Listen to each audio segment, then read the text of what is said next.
Former President Donald Trump is giving it another go. He announced last week that he is trying to become only the second man, after Grover Cleveland, to be elected to non-consecutive terms as U.S. President. Trump's move comes at a time when his political brand is at its weakest point since his first presidential bid in 2015 to 2016. He does remain a force to be reckoned with in GOP circles, and the news that the Justice Department has appointed a special counsel to oversee investigations related to the former president could elicit a rally-around Trump effect among Republicans. Nevertheless, Idaho's clear his power within the party has diminished following the 2022 midterm elections. The easiest way to tell that Trump's standing is not what it once was is to look at the reaction to his 2024 presidential announcement.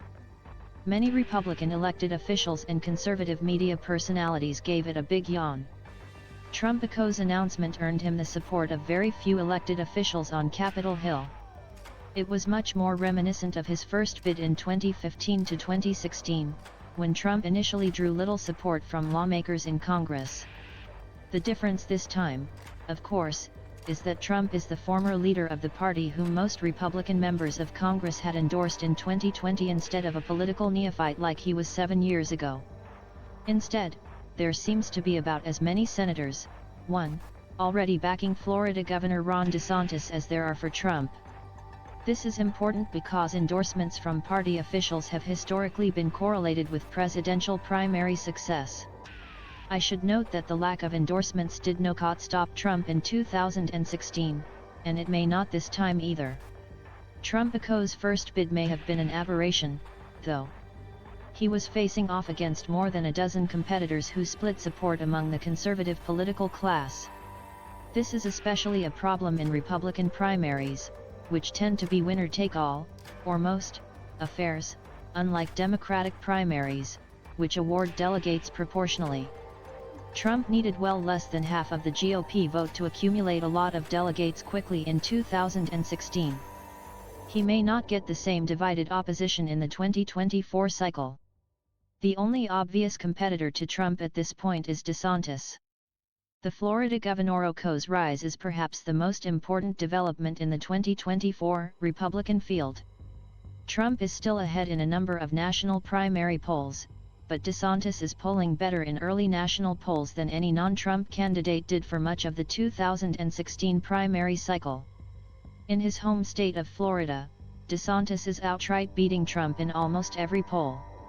In NOCO's exit poll of 2022 midterm voters in Florida, more Republicans wanted DeSantis to run in 2024 than they did Trump. DeSantis' Florida advantage is notable for a number of reasons, besides the fact that the state contains a boatload of Republican delegates, who will likely be allocated winner-take-all.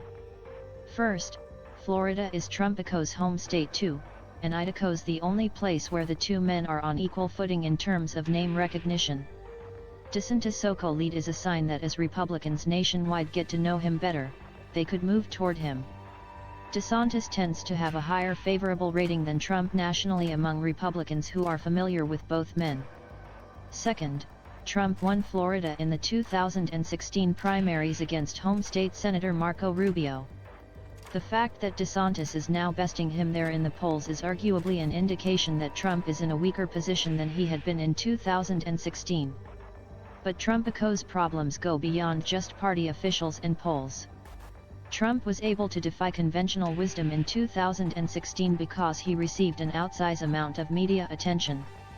He basically crowded out the competition. This time, it won't be so easy. Idaho pointed out previously that DeSantis has shown a knack for generating a lot of media attention on Fox News. Trump's name was not mentioned until page 26 of the Rupert Murdoch-run New York Post, whose editorial page leans to the right, on the day after his 2024 announcement. Murdoch leads the company that owns Fox News as well. And if Trump wins the primary, he'll still have to win a general election. That won't be easy, as the 2022 midterms showed. I noted last week that Trump's presence was one of the major reasons that Democrats did surprisingly well in the midterm elections. By being in the headlines so much and acting like a quasi-incumbent, Trump helped to nullify what is normally a major advantage for the opposition party in midterm elections with an unpopular incumbent in the White House. Now, you could have envisioned a universe in which Trumpico's larger-than-life personality may have been helpful if he were popular. Instead, Trumpico's favorable rating is at one of its lowest points in the last 5 years, 39%, according to the 2022 exit poll. That compares with a 46% favorable rating in the 2020 exit poll and a 45% job approval rating in the 2018 exit poll. In a presidential election in which Trumpico's name is actually on the ballot, you could imagine his unpopularity being even more of a factor. We already know from history that it won't be easy for Trump. While incumbent presidents, like Joe Biden, are at a disadvantage in midterms, they benefit from their incumbency in presidential elections. Elected incumbents win more than 60% of the time when they run for another term. The bottom line is that Trumpico's got an uphill climb ahead of him for 2024 both in a GOP primary and in a general election. He can certainly win a second term, but the odds are currently against him.